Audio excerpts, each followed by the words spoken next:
외국인들이 누적 순매도한 그 금액의 95%가 삼성전자였습니다. 삼성전자가 만약에 20% 간다고 하면은 아까 말씀드린 지수가 10% 정도는 충분히 갈 수 있는 힘이 생기는 거예요.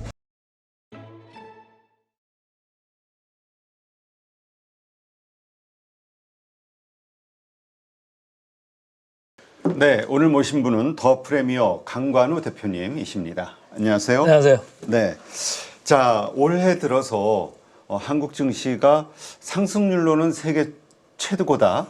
그래봐야 한 4, 5%밖에 안 됩니다만, 네. 하여튼 이런 그래서 좀 씁쓸해하는 분들도 있어요. 네. 근데 스타트가 좀 좋죠. 근데 어쨌든 스타트 좋으니까 네. 올 전체 이게 한 해가 이렇게 좀 연결되면 좋을 텐데 이게 일시적으로 이러다가 또 끝나면 어떠나 걱정하는 분도 그러니까 있고. 작년에 너무들 당하셔가지고 네. 금년에 좀 걱정을 하면서 일단 스타트를 하는데 아직도 작년에 너무 호되게 당한 게 아직도 머릿속에 잔상이 남아 있어서 제가 가는 데마다 좀 시장이 바닥권일 겁니다. 이제부터는 좋게 봐도 될 것 같습니다. 이렇게 얘기를 해도 믿고 싶은 분들이 이렇게 많지 않은 것 같아요. 그렇죠. 그게 작년에 진짜 고생 너무 많이 했잖아요. 그러니까요. 너무 많이 네. 빠지고 네. 그 고통과 공포감을 겪어본 사람들 입장에서는 네. 그러니까 이렇게 조금 오를 때 아이고 이럴 때 반등 나올 때 팔아야지. 그러니까요. 그러니까 자꾸 매도가 나오는 거예요. 제 생각은 반대거든요. 오히려 지금부터는 오를 때? 모아가야 되는 국면인 것 같은데 조금 오르면 팔고 이제 나는 이제 아웃이야 이렇게 생각하시는 분들이 많을 것 같아가지고 오늘은 조금 긍정적인 메시지, 희망의 메시지 좀 드리려고 네. 지난번에 이어서 다시 한번 이제 제가 강조해드릴 것들이 포인트들이 있거든요. 그래서 네. 금년에 꼭 상반기에 꼭 집중을 하셔야 되는 이유 몇 가지를 제가 좀 골라왔습니다. 특히 바닥을 지나고 있다. 이런 징후들을 제가 한 7가지 정도 지금 추려왔습니다. 그러니까 좀 귀를 쫑긋해가지고 좀 들으시면 좋을 것 같아요. 알겠습니다. 자, 그럼 먼저 일단 우리 증시가 바닥이라는 징후 말씀하신 7가지 어떤 것들을 보고 왜 바닥이라고 할 수 있는가? 금방 우리 진행자님께서 정답을 말씀을 해주셨어요. 제가 차트를 하나 가져왔는데 네. 전 세계에서 우리가 작년에 꼴찌였어요. 이 모양을 보시면은 전 세계가 다 이렇게 올라갔는데 우리나라만 저렇게 10% 가까이 코스피가 내렸고 코스닥은 21.7%인가요? 이렇게 내렸습니다. 이 정도로 내렸는데 그 다음 차트를 보실까요? 우리 미술 시간에 데칼코마니라고 그러지 않습니까? 이렇게 데칼코마니 같은 모양이 지금 펼쳐질 겁니다. 보세요. 그죠? 완전히 이거 극과극이네. 작년 거하고 금년 2주간이에요. 완전히 지금 데칼코마니 같지 않습니까? 그래서 지난 2주간 어쨌든 우리 시장이 잘 견뎌온 거 이상으로 전 세계 시장 대비해서는 좀 잘 하고 있다. 성적을 잘 내고 있다. 근데 저는 뭐 어쨌든 작년에 많이 빠진 게 금년에 오히려 우리 시장에는 약이 되고 있고 앞으로도 그럴 가능성이 좀 크다. 이런 생각을 하는 사람입니다. 그래서 오늘도 뭐 이제 미국 시장의 훈풍에 힘입어가지고 우리도 잘 가고 있습니다만은 제가 볼 때는 조금 더 위쪽으로 좀 긍정적으로 볼 필요가 있다. 2,400은 우리가 많이 겪어왔다. 지금 그걸 딛고 올라가는 그런 초반 그 상황이다. 이렇게 읽으시면 되고요. 여기서 추가적으로 뭐 급하게 떨어지는 거는 좀 쉽지 않을 것 같다. 이런 얘기예요. 거기서 이제 좀 의견들이 충돌하는 것 같은데 미국 시장이 많이 올랐다가 최근에 조정을 좀 많이 받았었잖아요. 네. 근데 어제 좀 이제 반등을 했습니다만은 미국 시장이 아주 고평가다. 여기에 방점을 두니까 미국 시장 상당히 많이 빠질 거다. 이런 생각들을 이제 하시는 건데 저는 그 생각을 밸류에이션만 보면 그럴 수도 있는데 돈들이나 물자나 사람들이 전체적으로 미국으로 들어가는 게 트럼프 2.0 시대에 그게 계속 나는 유효할 거라고 보는 거거든요. 네. 그렇기 때문에 물론 고평가이기는 하지만 어느 정도는 지탱을 할 거다. 그래서 연간으로 봤을 때 미국 시장이 EPS가 10% 내외는 올라가는 이런 걸 지금 예상하고 있기 때문에 뭐 크게 밀리지만 않는다면은 연간으로 봤을 때 S&P 500은 한 10% 내외의 상승률을 볼 수가 있다. 그러니까 미국 시장만 급락하지 않는다고 하면은 그게 전 세계로 전파되지 않는다고만 하면은 우리 시장은 오히려 금년에 성적이 상당히 좋을 수도 있다. 특히 상반기에 성적이 좋을 수가 있다. 이렇게 저는 믿고 있습니다. 네. 자, 그러면 아까 말씀하신 징후들 한번 설명해 주시죠. 자, 이제 하나씩 좀 볼까요?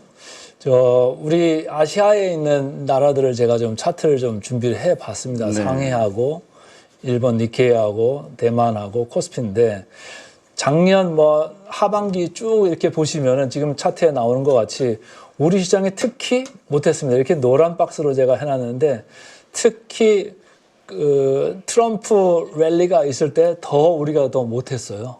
상당히 이렇게 격차가 날 정도로 못했는데 12월 들어서는 우리는 또 우리나라 특유의 정치적 불안한 이런 상황을 지금 뚫고 나가고 있잖아요. 네. 그런 그 지금 상황이기 때문에 환율도 상당히 흔들렸지 않습니까? 그래서 환율 같은 것도 우리 시장에 좀 안 좋게 돌아갔다.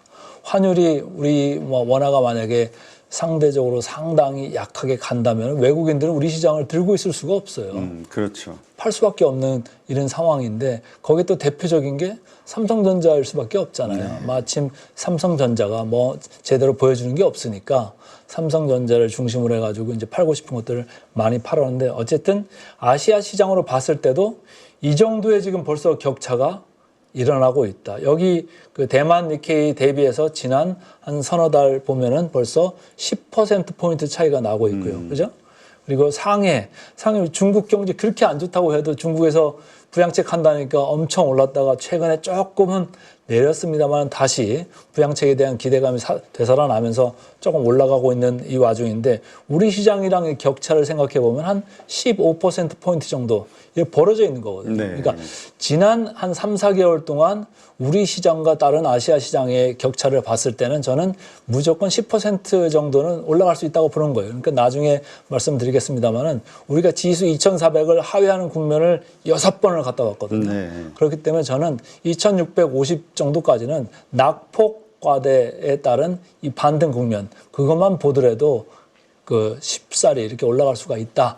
이렇게 좀 생각을 하고 있습니다. 그래서 네. 전체적으로 우리나라가 뭐 딴 거보다는 뭐 딴 나라보다는 좀 처져 있지만은 좀 용기를 가지고 좀 희망을 가지고 긍정적으로 볼 타이밍이 다 됐고 상당히 부정적인 요소들이 많이 반영이 됐다 이렇게 보고 있습니다. 네. 이게 첫 번째고요. 예. 이게 이제 국가별로 아시아 시장을 본 거고 두 번째 포인트가 저는 상당히 중요한 거라고 생각을 해요. 환율인데요. 환율이 이제 많은 사람들이 1,500 넘어갈 것 같아. 그렇지. 뭐 1,700원 얘기까지 나왔었어요. 네, 이런 걱정들을 상당히 많이 했었잖아요. 근데 저도 조금 그런 우려는 있을 거는 같았는데 최근에 보면은 여기 차트를 보시는 것과 같이 1,500 근처에 가니까 누가 지금 활동을 하기 시작했냐면 말이죠. 한국은행에서 보이지 않는 손이 아마도 작용을 했을 거고요. 요 며칠 사이에는 국민연금에서 환해지를 시작을 했습니다. 그러니까 그거 내려가고 싶은 그런 생각들이 조금 이제 배어 나오고 있고 최근에는 미국에서 근원 CPI가 생각보다는 조금 덜 나왔잖아요. 그렇죠. 그래서 미국 이자율이나 미국에서의 달러화 강세 현상이 약간 한풀 꺾이는 그런 생각들을 하면서 우리 시장도 이제는 1,450선 근처로 오히려 한 단계 레벨 다운해서 지금 내려오고 있거든요. 네. 그런데 지금 시장의 우려는 그거잖아요.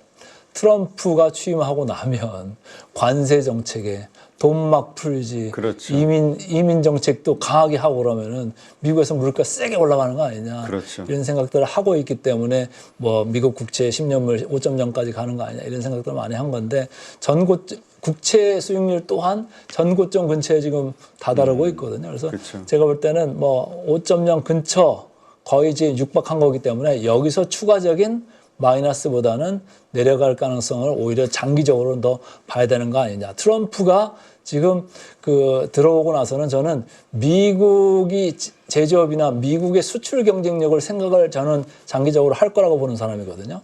그러면 미국의 수출 경쟁력이 있게 하려면 미국 달러가 강해야 될까요? 약해야 될까요? 원래 트럼프는 약달러를 좋아했죠. 예. 근데 지금은 관세 정책이나 뭐 초반에 재정 정책 이런 게 푸시를 많이 할 거다 이런 생각을 하니까 뭐 금리도 고공권에 있을 거고 뭐 이 통화도 많이 이제 좀 풀려 나올 수 있다 이런 걱정들을 많이 하시는 건데 제가 볼 때는 최근에 관세 얘기 나오면서도 일률적으로 막 한다는 얘기 때문에 우리가 좀 공포에 쩔었었잖아요. 그렇죠. 근데 그게 케이스 바이 케이스 그리고 나라별로 다 개별적으로 이렇게 그리고 서서히 하는 이런 쪽으로 지금 방향을 좀 잡는 것 같아가지고 시장에는 오히려 좀 안도를 할 계기가 좀 마련되고 있다 이런 생각을 하고 있습니다. 그래서 환율 쪽에서만 좀 잡혀지면은 보세요. 지금 환율이 1,300원대에서 1,470원대로 네. 그냥 스트레이트로 올라갔거든요. 스트레이트로 올라갔다 우리 시장은 어땠죠? 거의 스트레이트로 밀리잖아요. 그러니까 계속 보면은 환율과 우리 코스피는 서로 반대로 가는 경향이 상당히 많았댔어요. 역사적으로 보면은. 그러니까 외국인들 입장에서는 환율이 만약에 우리 평가 절하되는 통화에 자산을 들고 있으면은 가만히 앉아 있어도 손해보는 셈이 되는 거잖아요. 자기들은 달러 베이스니까. 근데 만약에 환율이 여기서 정점을 치고 오히려 트럼프 2.0 이 시기에 다시 약달러로 간다라고 생각하면은 우리나라 같은 나라를 안 살 이유가 저는 없을 거다. 이런 생각을 하는 사람 중에 하나입니다. 그렇기 때문에 지금은 상당히 클라이막스 부분에 다다라 있다. 그리고 트럼프가 이제 다음 주 1월 20날 취임을 합니다만은 과연 초반에 어떤 정책에 어디에 먼저 이렇게 서명을 해가지고 할지는 모르겠습니다만은 그 불확실성이 이제는 좀 잦아들 수 있다. 왜냐하면 이제 확실해지는 쪽이 좀 많아질 거 아니에요. 어떤 정책을 쓸 거다. 그래서 지금 시장에서는 이미 그런 불확실성에 대해서 미리 조금 염려를 하면서 먼저 달려온 거 아니겠느냐 이런 생각을 합니다. 특히 이제 그 채권 시장, 미국 국채 시장을 봤을 때 지난번에 하염없이 국채 금리가 빠지는 때도 있었잖아요. 그렇죠. 그러다가 어느 순간에 다시 되감아가지고 지금 여기까지 올라온 거거든요.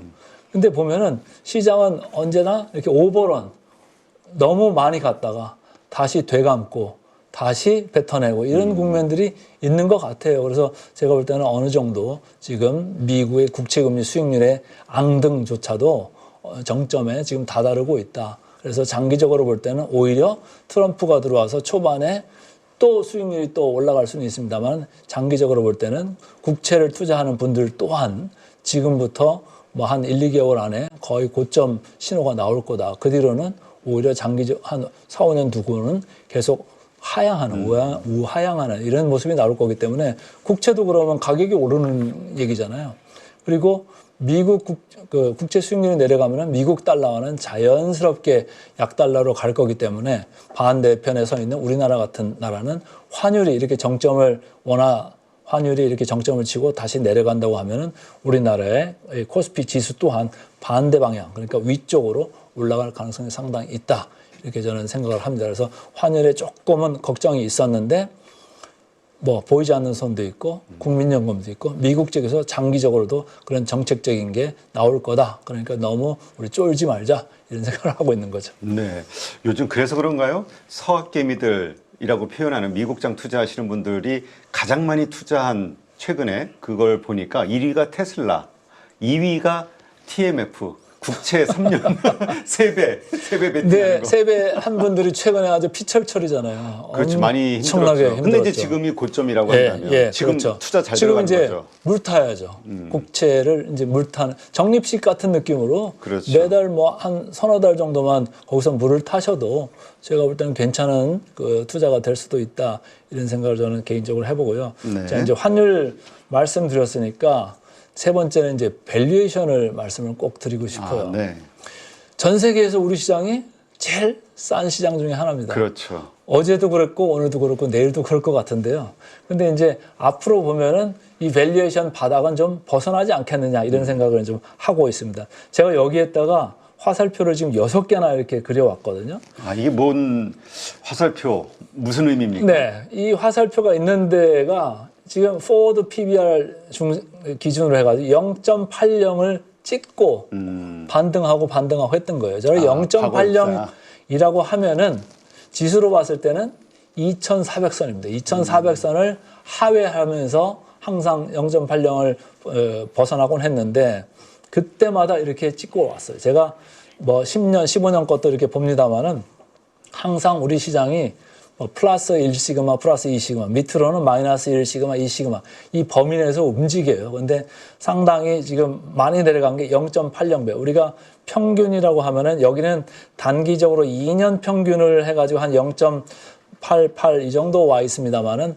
10년, 15년 평균을 쭉 내보면은 거의 forward PBR 1.0 정도가 우리 평균이다 이렇게 보시면 돼요. 근데 제가 항상 2,400 이렇게 얻어맞을 때마다 이제는 더 밀려가기도 힘듭니다.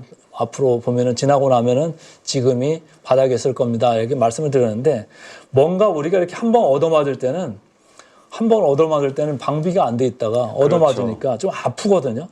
2023년 말에는 좀 아팠을 거고 두 번, 세 번 이제 얻어맞아가지고 이때 블랙 먼데이까지 한번 터졌잖아요. 근데 최근에 세 번을 연달아 맞이고는 잘 버티고 오히려 고개를 들고 있잖아요. 야, 근데 진짜 텀을 보니까 최근 몇 개월간이 한 2, 3개월간이 정말 엄청났군요. 그러니까 클라이막스였다고 저는 보는 거예요. 뭔가 우리가 망치로 쇠를 갖다 이렇게 치면은 때리면 때릴수록 쇠가 단단해지지 않습니까? 그렇죠. 그러니까 내성이 좀 생겼다. 그런 연휴에 지금 이 빨간 거로 표시된 코스피가 반등을 하면서 고개를 좀 들고 있다 이런 거예요. 그래서 제가 볼 때는 밸류에이션적으로 상당히 이 차트는 중요합니다. 그래서 포워드로 봤을 때 PBR 0.80배에서 바닥을 이제는 확실히 견고하게 하고 있다. 그래서 락 바텀이 드디어 형성이 됐다 이런 생각이에요. 그래서 일부에서 아직도 이제 우리 시장을 비관하게 이제 보는 분들이 여전히 있는 것 같은데 여기를 내려가면은 더 팔 게 아니고 사야 될 때다. 오히려 사야 된다. 저는 이제 그렇게 보는 거예요. 아까 말씀드린 환율 쪽도 정점 부분에 있기 때문에 여기서 환율이 1,500원 선을 뚫고 더 올라간다? 저는 생각하고 싶지도 않고 그렇게 될 것 같지가 않거든요. 그래서 제가 볼 때는 이제는 밑으로 오면 오히려 적극적인 마인드로 좀 그 생각을 좀 바꿔야 된다. 이런 생각을 하고 있는 사람 중에 하나입니다. 네. 자, 세 가지 봤고요. 이제 네 번째 뭡니까? 네 번째는 또 드디어 삼성전자죠. 야, 근데 삼성전자 저 차트 보면 볼수록 저게 어떻게 삼성전자에서 나올 수 있는 차트일까? 그러니까 어디 스키장 슬로프 같지 않으세요? 그게 아니 저도 요 고급자 코스예요. 고급자 각도가. 코스예요. 아니 저는 이런 코스에 가면은 무시무시할 것 같아요. 무섭죠. 위에서 내려다 보면은 뭐 진짜. 위에서 내려다봐도 무섭지만 밑에서 올라다봐도 그렇지, 무서울 것 까마득하지. 같아요. 예. 근데 어쨌든 이 삼성전자, SK 하이닉스의 외국인 지분율이 서로 지금 아주 희비가 교차하고 있어요. 오늘도 SK 하이닉스 외국인들이 많이 사는데 외국인들이 하이닉스는 계속적으로 계속 주워담고 있어요. 그런데 이런 하이닉스조차도 지난 6월, 7월부터 해가지고 쭉 한번 밀렸댔잖아요. 그랬죠. 그런데 밀렸을 때 제일 하단이 누구 때문에 이게 하단이 형성됐죠? 모건 스탠리 리포트가 나오면서 그때 이렇게 하단을 만들었죠. 근데 저를 포함해서 많은 이제 한국에 있는 이제 전문가들이 모건 스탠리가 좀 생각이 틀린 것 같다. 아니면 목표 주가가 너무 공격적으로 너무 낮다. 그때 12만 원 제시했지 않았습니까? 그래서 뭐 이게 말이 안 된다 이렇게 생각을 했고 급기야는 이제 그때부터 반등을 하기 시작해가지고 이제는 그 주가가 20만 원을 넘어와 있는 이런 SK 하이닉스입니다.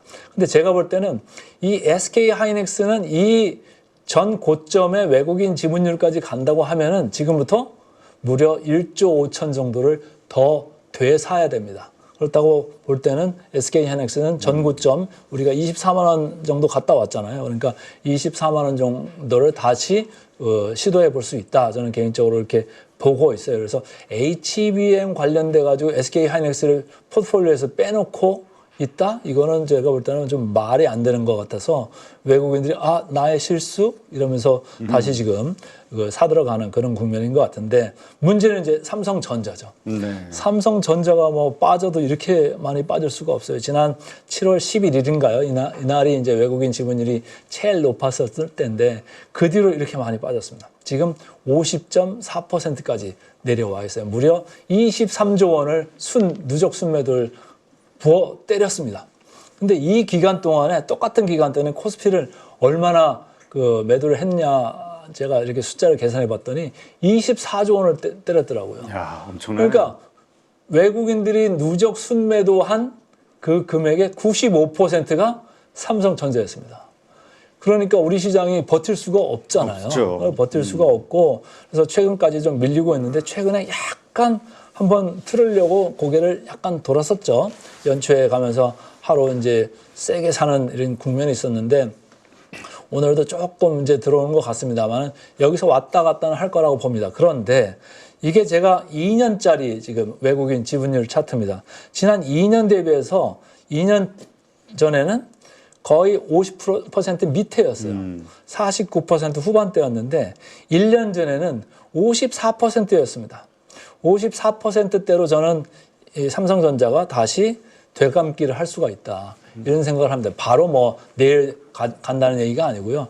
너무 급하게 빠졌기 때문에 아까 제가 데칼코마니 말씀을 드렸는데 삼성전자 내부에서 뭐 HBM3 8단이나 12단 아니면 HBM4 관련돼서 뭔가 펀더멘탈에 좋은 뉴스가 조금이라도 붙어준다고 하면은 이제는 팔 만큼 팔았고 너무 많이 팔았다. 과매도 국면에 있는 삼성전자이기 때문에 가볍게 또 올라갈 그런 캐탈리스트가 언제든지 올 수가 있겠다 이런 생각이에요. 근데 아까 말씀드릴 때 7월 11일 기준으로 23조 원을 팔았다고 누적 기준으로 팔았다고 제가 말씀을 드렸는데 54% 그러니까 1년 전 지분율로 다시 돌아갈 수 있다고 보면은 당장 내일 모레는 아니지만은 상당 기간 동안 제가 계산해 보니까 외국인만 9조 원 정도를 사들여야 될 그 여력이 좀 생긴 것 같아요. 거기 플러스 해가지고 지금 삼성전자 자체적으로 자사주 매입소가 얘기를 지난번에 했잖아요. 그래서 10조 원을 전체적으로 하는데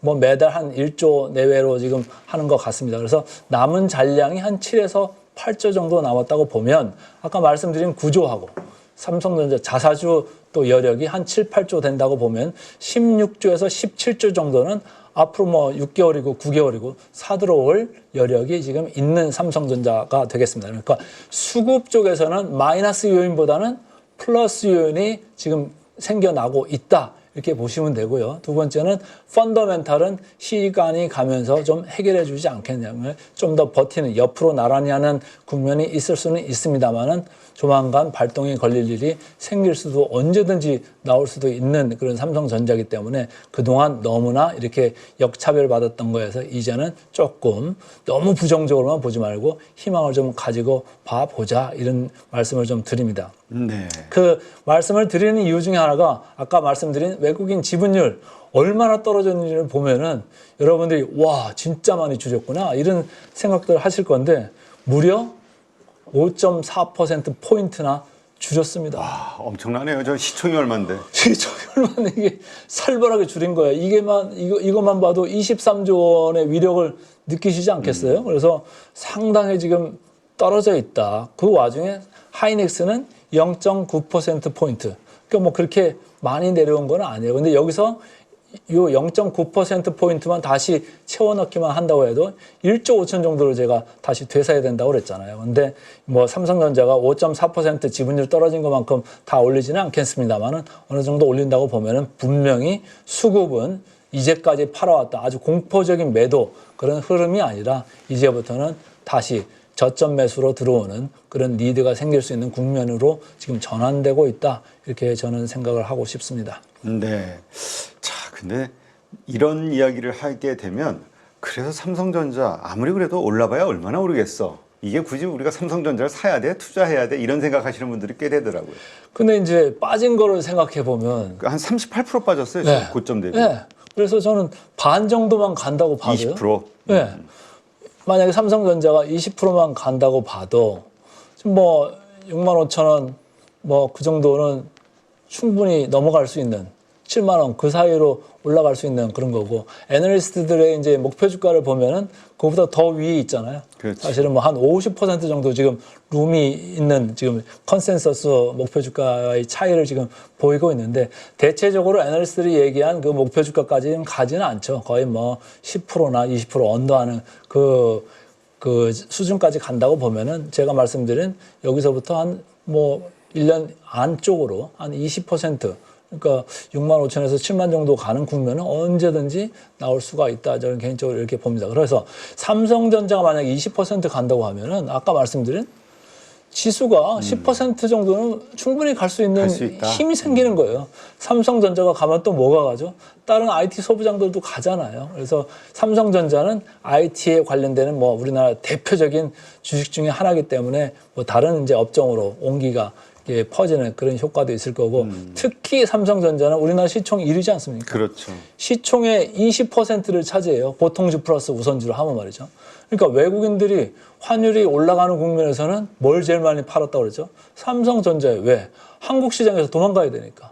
제일 먼저 팔 수 있는 게 삼성전자예요. 근데 아까 말씀드린 대로 혹시라도 환율이 다시 정점을 치고 우하향한다고 생각할 때는 제일 먼저 또 담아야 될 게 역시 삼성전자입니다. 삼성전자가 IT 본업이 잘 되든 못 되든 한국 시장을 대표하는 대표적인 시가총액 1위 회사이기 때문에 다시 사 넣어야 돼요, 바스켓에. 그렇다고 보면은 삼성전자는 IT에서 올 수 있는, 펀더멘털에서 올 수 있는 그런 그 긍정적인 효과 플러스 시장을 사들어오는 입장에서 외국인들의 입장을 봤을 때는 분명히 여기서부터는 부정적인 것보다는 오히려 긍정적인 요소로 볼 필요가 있겠다. 저는 그렇게 보는 거죠. 네, 알겠습니다. 자, 그다음 징후 5번째. 자, 오늘은 조금 이제 외국인들이 좀 사들어오고 있거든요. 근데 네. 제가 어제까지 한 거를 이렇게 누적으로 봤는데 제가 항상 외국인들은 현물만 보지 말고 선물도 같이 보자 이런 말씀을 했어요. 선물, 프레젠트. 그런 선물이 아니고요. 우리 이제 금융시장에서는 선물, 퓨처스라고 하죠. 그래서 현물하고 선물을 보는데 이 수치를 하나 보시죠. 이 파란 선으로 제가 표현을 해왔습니다. 무려 지금 5일 누적으로 봤을 때 2조 원가량 누적적으로 지금 순 매도를 해놨어요. 무슨 얘기냐면 너무 많이 팔았다 이런 생각이 좀 드는 거거든요. 왜? 올라갈 때도 2조 원 정도로 바스켓을 이렇게 사가지고 올라사잖아요. 네.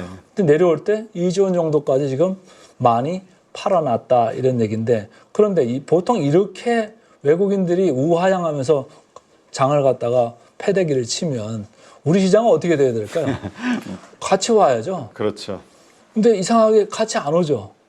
그러니까 우리 시장이 뭔가 지금 내성이 생긴 거예요. 뭔가 밑쪽보다는 이상하게 생각보다 안 빠지네. 이런 생각들을 여러분도 많이 하실 겁니다. 그래서 제가 볼 때는 오늘 다시 되감아서 외국인들이 이제 사들어오고 있는데 그래서 저는 바닥 징후에서 또 외국인들의 흐름을 볼 때 너무 지금 많이 과매도가 돼 있다. 단기적으로도 말이죠. 그래서 이게 다시 되감기로 해가지고 플러스 쪽으로 움직인다고 하면은 다시 지수는 이선 2,500선을 지금 상회해가지고 서 있는데 여기서 추가적으로 뭐 50포인트에서 100포인트 정도는 충분히 올라갈 수 있는 그런 국면이 이제 앞에 놓여 있다. 이렇게 이제 보는 거죠. 단 이제 뭐 트럼프가 1월 20날 이제 취임을 하기 때문에 그때 취임하고 나서는 잠깐의 이제 불확실성 때문에 왔다 갔다 하는 국면은 있을 수가 있다. 그러나 아까도 말씀드린 대로 관세나 이런 정책에서 오히려 사인을 하고 뭔가 하나 이렇게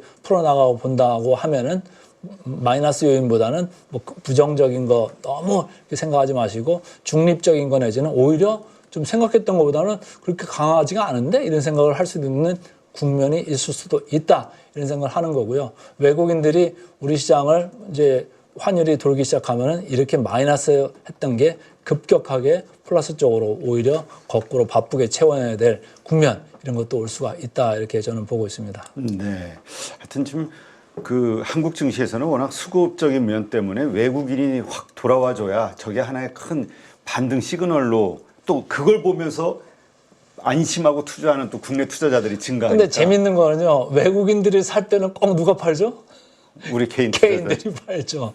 근데 그게 보면은 반드시 나쁘다고 볼 수도 없어요. 개인들이 전체적으로 볼 때는 오히려 좀 현명한 그 생각들을 하고 막 이렇게 사고팔고 하시는 그것도 가끔은 느끼거든요. 왜냐하면은 너무 외국인들이 한 방향으로 세게 살 때는 프로핏 테이킹을 많이 개인들이 하세요. 근데 또 지수가 밀릴 때는 개인들이 다 이렇게 걷어들여 사거든요. 저걸 이렇게 무서운데 또 사나? 이렇게 했는데도 어느 날 또 올라가는 거 보면은 또 외국인들이 사가지고 더 높은 가격에 사주고 있어요. 개인들이 팔고 있고. 그래서 반드시 개인이 바보 같은 건 아니고 개인들도 상당히 똑똑한 개인들이 많이 늘었기 때문에 개별 주식 하나로 봤을 때는 물론 고점에서 사고 저점에서 팔고 이런 개인들이 있을 수는 있습니다만 전체적으로 봤을 때는 반드시 외국인에 뒤지는 그런 개인 집단은 아니다. 저는 이렇게 이제 이해를 하고 있습니다. 네. 자, 징후 6번째. 자, 지금 개인들 얘기를 했는데 이제 신용 얘기를 안 할 수가 없어요. 신용 많이 빠졌죠? 많이 빠졌죠. 근데 지금 파란 거, 빨간 거, 공이 최근에 조금 고개를 들고 있잖아요. 들고 있네요.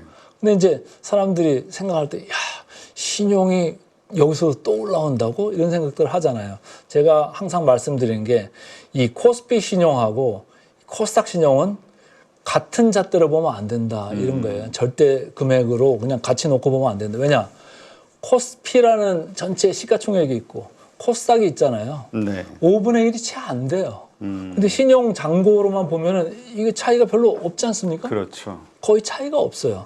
근데 이 차이나마 그나마 생긴 게 좀 다행이다 저는 그렇게 보는 거예요. 여기 왼쪽 보실래요? 왼쪽은 오히려 코스닥이 훨씬 많았었어요. 이게 뭐죠? 다 투기적인 매수세잖아요. 이때 2차 전지에 다들 몰려가셔가지고 네. 여기서 상당히 이제 고통을 겪으셨는데 최근에 뭐 계속 내려오면서 많이 줄임을 당했죠. 아까 우리가 밸류에이션 볼 때 6번의 고통이 있었잖아요. 그렇죠. 그 고통 국면마다 반대 매매로 청산을 당하셨습니다. 반대 매매로 청산을 당해서 상당히 아픈 게 있는데 그래서 저는 최근에 개인들의 그 코스닥 신용 그리고 코스피 신용은 뭐 그 정도는 아닙니다만 다시 이렇게 되살아나는 신용 잔고가 그렇게 우려스럽지는 않습니다. 왜냐하면 아까 말씀드릴 때 2,400선 이제는 락바텀인 것 같다 이런 느낌을 말씀드렸잖아요. 네, 그렇죠. 근데 2,400에서 2,500이면은 지수로 보면 4%밖에 차이가 안 납니다. 그런데 개별 주식으로 보면 4% 지수는 한 뭐 8%에서 10% 정도 될 수가 있겠죠. 여기서 2,400을 다시 깨고서 2,300까지 간다? 2,300 정도 가야지 개별 주식들은 반대 매매가 나올 수가 있거든요. 그렇죠. 근데 그 국면 가기는 쉽지는 않을 것 같다. 저는 개인적으로 봅니다. 그래서 최근에 신용 잔고가 다시 올라옵니다. 이런 얘기를 합니다만은 오히려 좀 올라와 줄 때도 됐어요. 왜냐면은 거래대금이 나중에 말씀드리겠습니다만은 거래대금이 줄어도 너무 줄어 있다 이런 생각이에요. 그리고 이 신용 수치가 지금도 높아 보입니다만은 보세요. 잔고율 그러니까 전체 그 주수 대비해 가지고 잔고율로 봤을 때는 코스닥이 높아는 보입니다만은 평균으로 봤을 때는 1.4%밖에 안 됩니다. 우리가 개별 주식을 봤을 때는 뭐 3%, 뭐 5% 이렇게 신용 잔고가 있을 때는 많다고 느껴지잖아요. 근데 전체적으로 봤을 때 1.4%면 그렇게 높은 수치는 아닌 걸로 저는 이제 느껴지고 코스피는 0.8%밖에 안 되는 거예요. 그러니까 크게 높은 게 없잖아요. 그렇죠.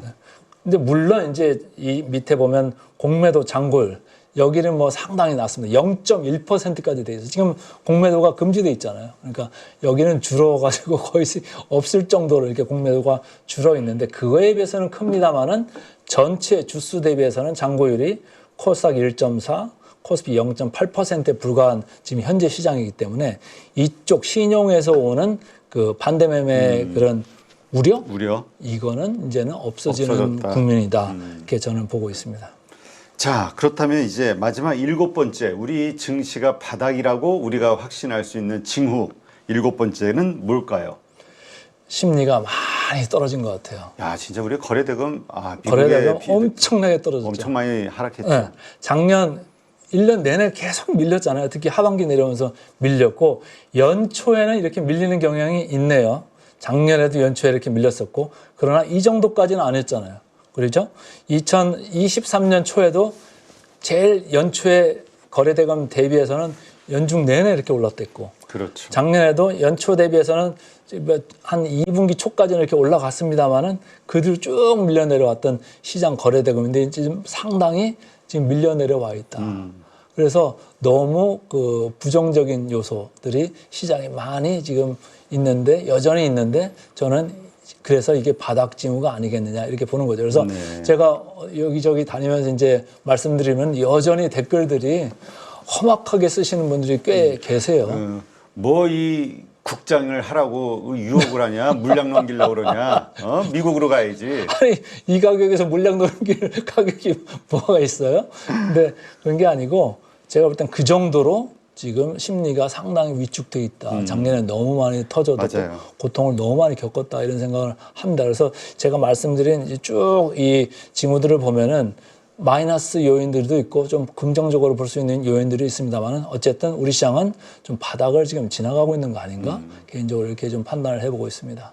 네, 알겠습니다. 하여튼 말씀하신 이 7가지 요 징후들을 보면서 이제 한국 증시에 대한 자신감 오히려 지금은 몇 프로 조금 올랐다고 아이고 지금 이때 팔자 이게 아니라 오히려 지금부터 사 모아가는 더 오를 거라는 확신을 가지고 네. 이렇게 봐야 된다. 이렇게 이해하겠습니다. 네. 여러분 지금 계좌 운영하십니까? 언제까지 물린 종목들 바라만 보실 거예요.